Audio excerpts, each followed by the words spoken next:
In our lesson today, we're going to focus on simplifying algebraic expressions.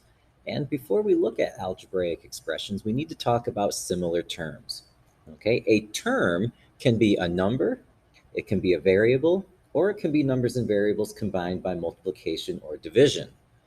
Examples of terms include n, which is just a variable, 8, which is just a number, or numbers and variables combined with multiplication or division, like negative 5m. 3m squared, m divided by 8. Okay, you can multiply numbers and variables together. You can also do a division. All of these are examples of terms. In this list, there are two different types of terms. There are constant terms, all right, and a constant term is a term that has a number but no variable. For example, 8. All right, 8 is a constant because it's just a number without a variable. The other types of terms in the list are called variable terms. A variable term is a term that has a variable in it. Okay, so examples of variable terms would be n, negative 5m, 3m squared, and m divided by 8, once again because they all have variables in them. Okay, so part of our goal for simplifying expressions is going to be to identify terms that are similar to each other. So in the box underneath, you see there's a number of different terms there, and what we want to do is identify the pairs of similar terms. Each one of these has a term that it is similar to. Okay, so what we're trying to do is look for things that are similar to each other. So you might be noticing, like, for example, these two terms, negative 3b and negative 3c, they might look similar because they have the number negative 3 in them. But it's not about the number that's in front of them. In fact, it's all about the variable. Okay, so let's start with 4a. Okay, I'm looking for another variable a somewhere in my list, and I find it right here with 8a. So I'm going to put a circle around those. 4a is similar to 8a. All right, let's do the same thing with negative 3c. Once again, I'm looking for a variable of c, and I find it right here with 2c. Let's put squares around those. Negative 3c is similar to 2c. All right, let's take a look now at negative 3b. Again, I'm looking for a b variable, and I find one right here. Okay, but notice that this b is being raised to the third power, while this b is not. Okay, because they have different exponents, these terms are not considered to be similar. So what I'm doing is just looking for a variable of b. So negative 3b, all right, we know it's not similar to that. Oh, but right here is a b variable. Negative 3b and 2b are similar. So let me put triangles around those. Okay, they are similar to each other. Okay, let's talk about our 2b to the third power. Once again, I'm looking for another b, but it's also being raised to the third power. And I see that over here with 8b to the third power. So I'll put a kind of like a squiggly circle around those so I know that they're similar to each other. Okay, and what I have left are the numbers 9 and negative 7. 9 and negative 7, remember, those are constants because they're just numbers, no variables. So I'll underline them so I know that they are similar to each other. The constants get underlined. Okay, so based off of this exercise, hopefully you see that for terms to be similar, they must have the same variable and they must have the same exponent, like in the examples where we have b to the third power, okay? B and b to the third aren't similar to each other, but b to the third and b to the third are similar to each other.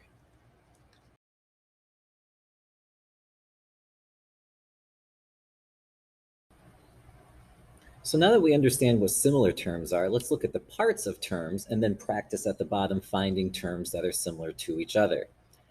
A typical term has three parts. Okay, so here's an example of a term, 3a to the second power. There's the 3, there's the a, and then there's the 2. Three different parts in this term. The 3 is called the coefficient. Coefficient. Okay, and a coefficient is a number that's multiplying a variable. 3 is multiplying a to the second power. So 3 is called a coefficient. The a in this example is called the base. Remember from our discussion of exponents in the previous topic that a base is raised to an exponent. it is used as a factor in repeated multiplication. That means that the 2 is our exponent. And once again, remember that an exponent tells you how many times to use the base as a factor. Okay, so once again, a typical term will have these three parts: the coefficient, the base, and the exponent. In the table underneath, we've got pairs of terms, and we have to figure out if they're similar terms or if they're not similar terms, and then answer why. So if we recall from up above, remember, terms are similar if they have the same variable and the same exponent. So looking at these first two terms, 3x and 3n, notice that their coefficients are the same. However, when we look at their variables and exponents, those are different, which means that these are not similar. Okay, and the reason why they're not similar, once again, is because they have different variables. Different variables means that they are not similar terms. Our next set is 2n to the third power and 4n to the third power. They both have the variable n, and they're both raised to the third power, which means that these are similar. Okay, and they're similar because they have the same variable, and they also have the same exponent. Our third set says 7b to the third power and 5b to the second power. They have the same variable b, but their exponents are different, meaning that these must be not similar. Okay, and again, the reason is because they have different exponents. Same variable, but different exponents means that they are not similar. Finally, we have 4a and we have 12. Now, 4a is called a variable term, and 12 is just a constant. Variable terms and constants are not similar, so we'll write that in. These are not similar, and the reason is because that 4a is a variable term, but 12 is a constant. Therefore, they are not similar.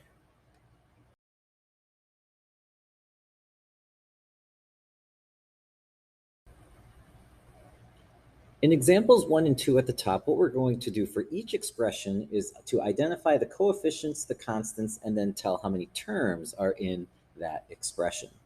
So in number 1, we have negative 3m plus 5n minus 9 minus 7n plus 2m. For the coefficients, remember a coefficient is a number that's multiplying a variable. In this example, I can see that negative 3 is multiplying the variable m, so negative 3 is a coefficient. Okay, right next to that, I can see that there's a positive 5 multiplying n, so 5 is a coefficient. All right, down here, I see there's a negative 7 multiplying n, so negative 7 is a coefficient. Okay, remember that minus 7 and negative 7 mean the same thing. And finally, at the end, I see a positive 2 multiplying m, so 2 is a coefficient. All right, for the constants, we're looking for terms that do not have variables. They are only numbers. And in this example, I only see the one right here in the middle. And again, looking at the sign, that's a negative 9. So there's a constant term of negative 9. Okay, and now I have to count what the terms are. So there was negative 3m, 5n, negative 9, negative 7n, and 2m. 1, 2, 3, 4, 5 terms make up that expression. In example 2, we have 3a plus 9b plus a minus 6b minus 4a plus 7. And once again, for the coefficients, we're looking for the numbers multiplying the variables. So at the beginning, I see a 3 multiplying an a, so 3 is a coefficient. Next to that, there's a positive 9 multiplying the b, so 9 is a coefficient. And next to that, we have a variable a all by itself. Okay, remember when a variable is by itself, it's actually being multiplied by the number 1. Okay, so there's a positive 1 multiplying a, making 1 a coefficient. Next to that is negative 6b minus 6b. All right, the negative 6 is multiplying the b, so that's a coefficient. And then next to that, minus 4a or negative 4a, negative 4 is multiplying the a, which makes negative 4 a coefficient. For the constants, again, we're looking for just numbers, no variables, and I don't see any until the very end here where there's a positive 7, so 7 is a constant. And now to count the number of terms, 1, 2, 3, 4, 5, 6 terms make up this expression.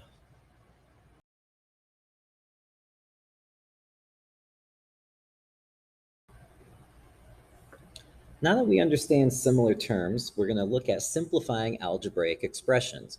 In order to simplify an algebraic expression, you need to combine similar terms. All right? So in order to do that, there's a few things that we're going to do. The first thing we're going to do is circle or box similar variable terms. If there's more than one variable, list them in alphabetical order. Terms with exponents should be listed first in descending order. Once we've done that with our variable terms, we will underline all of the constant terms.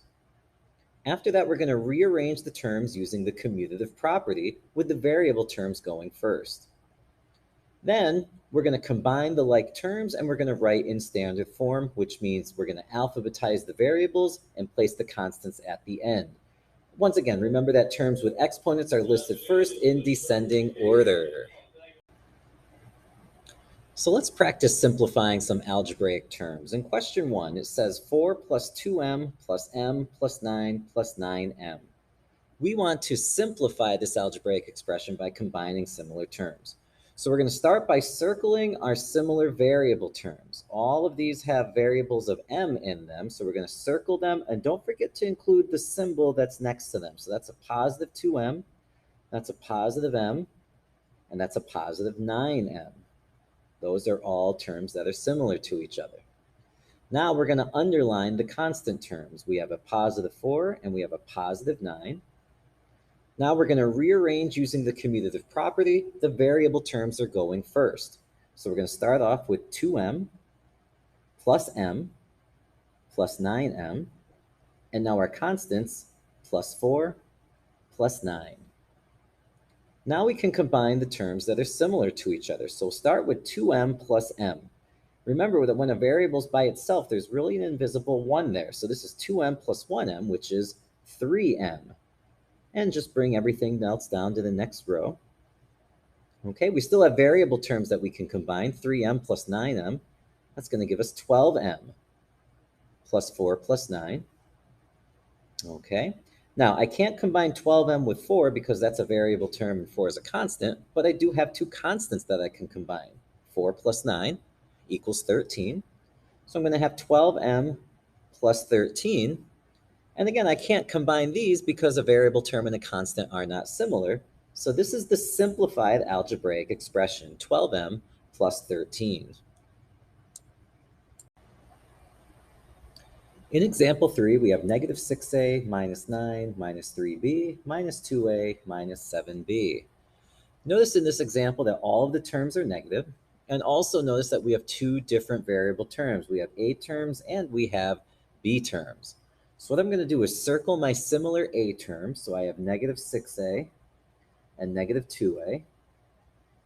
Okay, and I'll put squares or boxes around my b terms. So negative 3b and negative 7b. And that leaves negative 9 here all by itself, which is a constant, so I'll underline it. Now I'm ready to rearrange my terms. Remember, we'll rearrange alphabetically. So we'll start with negative 6a minus 2a minus 3b minus 7b minus 9.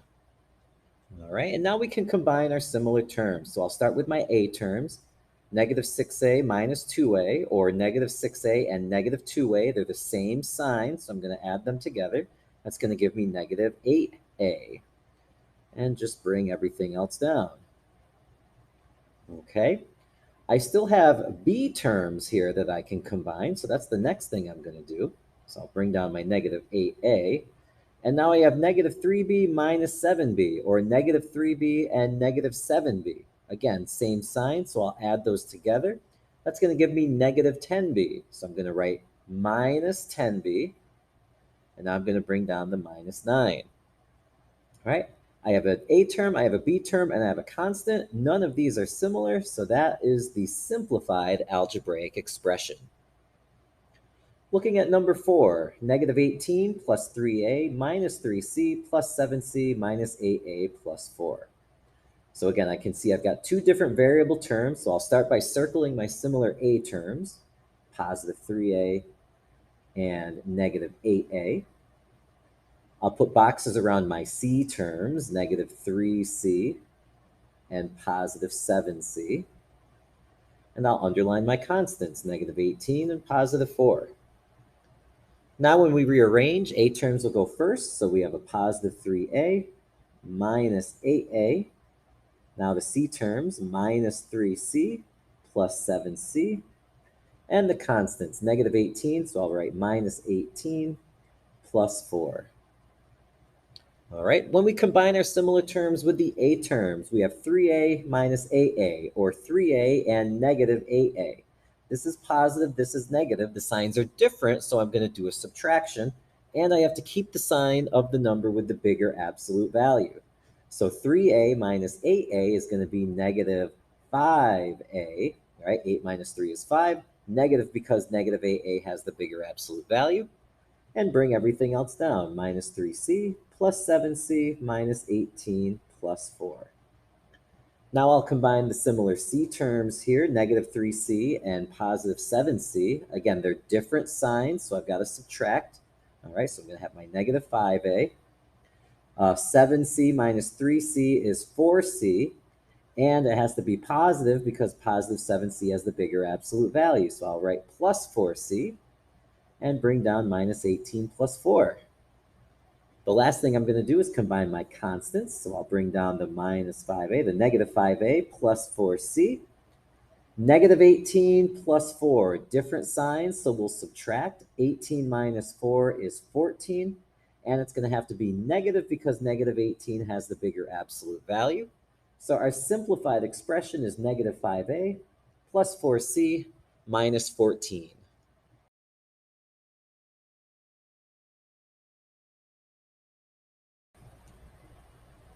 On page 8, we have more practice simplifying algebraic expressions. So let's take a look at question number 5. It says 4a squared plus 2 minus 3a cubed plus 2a minus 3. Okay, the first thing we have to do is identify the pairs of similar terms. Remember, for terms to be similar, they have to have the same variable and the same exponent. Looking at my variable terms, I see an a squared, I see an a cubed, and I just see an a. None of these have the same exponent. So even though the variables are the same, the exponents are all different, so none of those are similar.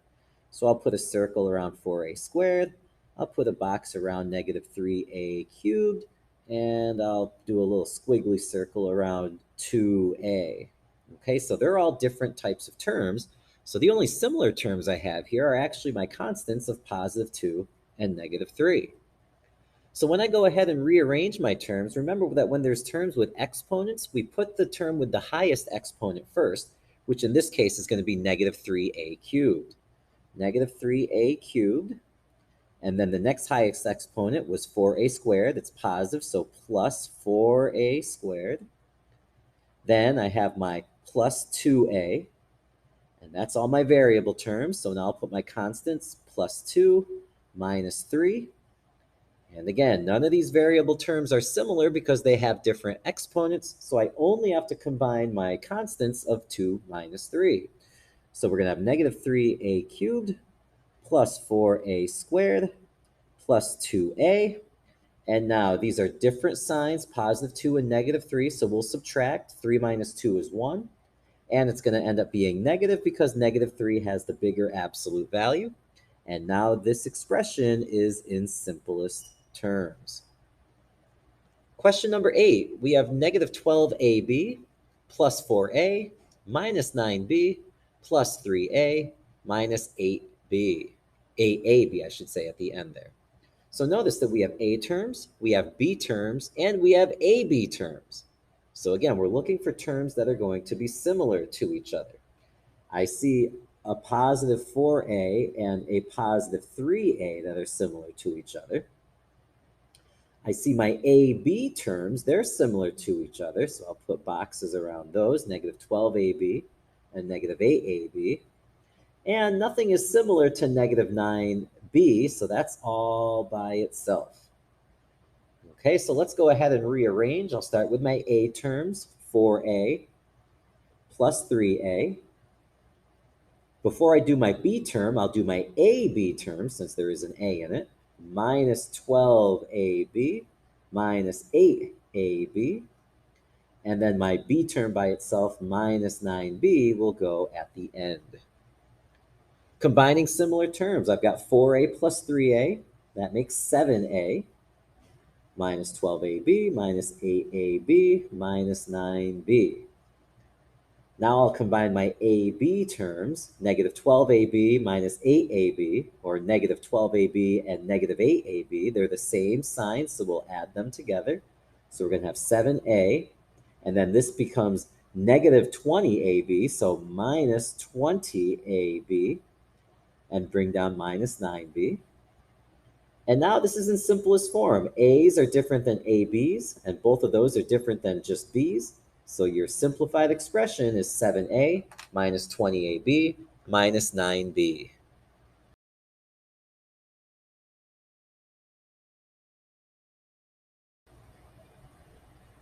The last example that I wanted to do today is an example that contains fractions and decimals as coefficients. Okay, our process is going to be exactly the same as what we've been doing. Okay, we're going to circle the similar terms, we'll underline our constant terms, we'll do the rearranging, and then we just have to be aware of the operations with fractions and with decimals. So let's take a look at question number 13. We have negative 5/10 p plus 1/2 p minus 2 and 75 hundredths plus 2/3 p. All right. All of the p terms are similar to each other. They have the same variable, the same exponents, so we'll circle all of those. Negative 5/10 p, positive 1/2 p, positive 2/3 p, meaning that the only constant we have is negative 2 and 75 hundredths. So when we rearrange our terms, we'll have negative 5/10 p plus 1/2 p plus 2/3 p minus 2 and 75 hundredths. Okay, and now we'll go through and start combining our similar terms. So the first terms I can combine are negative 5/10 p and 1/2 p. Now remember, negative 5/10 p could also be written as negative 1/2 p. So this is negative 1/2 p plus 1/2 p. These are opposites. Okay, so remember that opposites always combine to make 0. So when we combine negative 5/10 p and 1/2 p, that's just 0. So we have 0 plus 2/3 p minus 2 and 75 hundredths. Now, if you combine 0 with 2/3 p, well, 0 plus anything, you get that thing back. So we have 2/3 p minus 2 and 75 hundredths. And now we have a variable term and a constant, so this is the simplified expression, 2/3 p minus 2 and 75 hundredths. Okay? Pretend for a moment that that negative 5/10 p wasn't there. If you had 1/2 p and 2/3 p, in order to combine those, remember, you would have to get a common denominator to do that. So for halves and thirds, you would have to use 6 as your common denominator. So you would change both fractions so that they have a denominator of 6 before you would combine them. So just be aware of any time when you have fractional coefficients and you're going to try to combine them, remember that you do need to have a common denominator.